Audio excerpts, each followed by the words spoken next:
کیا آپ جانتے ہیں کہ جب آدمی اپنی بیوی کو اپنے بستر پہ بلاتا ہے اور اس کی عورت اس کے پاس نہیں جاتی اور شوہر اس پر غضبناک ہو کر رات گزارتا ہے تو صبح تک فرشتے اس پر لعنت بھیجتے رہتے ہیں۔ آپ کو اس حساس موضوع سے مکمل طور پر آگاہی دی جائے گی، کیونکہ اس موضوع پر نہ ٹی وی پر پروگرام کیے جاتے ہیں اور نہ ہی اخبارات میں تحریر کی جاتی ہیں، کیونکہ آج کے دور میں بہت سے گھر ایسے بے وقوفی اور غلط فہمی کی وجہ سے اجڑے جا رہے ہیں۔ عورت یہ سمجھتی ہے کہ اگر وہ اپنے مردوں کے پاس نہیں جائیں گی تو ان کے مردوں کے دل اور دماغ میں ان کی قدر میں اضافہ ہوگا، جبکہ مرد کو یہ چیزیں قطعی طور پر پسند نہیں ہوتی اور مرد کا دل اس سے ٹوٹ جاتا ہے اور اس کے ذہن میں ایسی غلط فہمیاں جنم لیتی ہیں کہ جس سے اس کا رشتہ مکمل طور پر ختم ہو جاتا ہے۔ میں آپ کے ساتھ آج چند اہم معلومات شیئر کرتا ہوں۔ بیوی کا اپنے شوہر کو قربت سے انکار کرنا،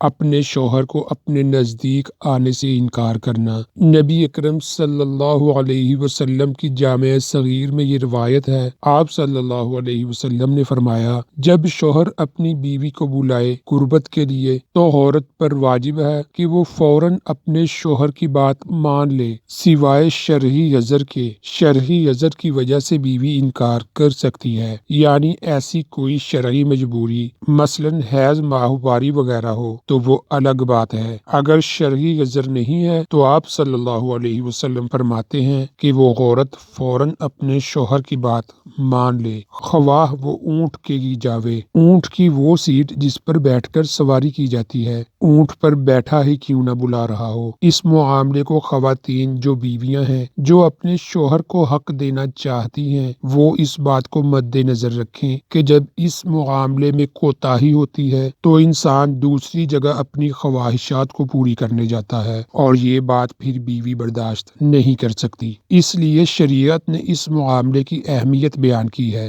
دوسری روایت صحیح بخاری کی ہے، آپ صلی اللہ علیہ وسلم نے فرمایا، جب شوہر اپنی بیوی کو قربت کے لیے بلائے اور بیوی انکار کر دے اور شوہر اپنی بیوی سے ناراضگی کی حالت میں سو جائے تو جب تک وہ ناراضگی کی حالت میں سوتا رہے گا فرشتے بیوی پر لعنت بھیجتے رہیں گے۔ تو ہمیں چاہیے کہ ہم ہر معاملے میں اسلام سے رہنمائی حاصل کریں اور حضور صلی اللہ علیہ وسلم کی تعلیمات پر عمل کریں تاکہ ہم زندگی کے کسی بھی معاملے میں ناکام نہ ہو سکیں، کیونکہ نبی کریم صلی اللہ علیہ وسلم کی زندگی ہمارے لیے ایک بہترین نمونہ ہے۔ قرآن پاک میں ہر معاملے کو لے کر ہمارے لیے رہنمائی موجود ہے، تو ہمیں چاہیے کہ ہم قرآن سے اور رسول صلی اللہ علیہ وسلم کی زندگی سے رہنمائی حاصل کریں۔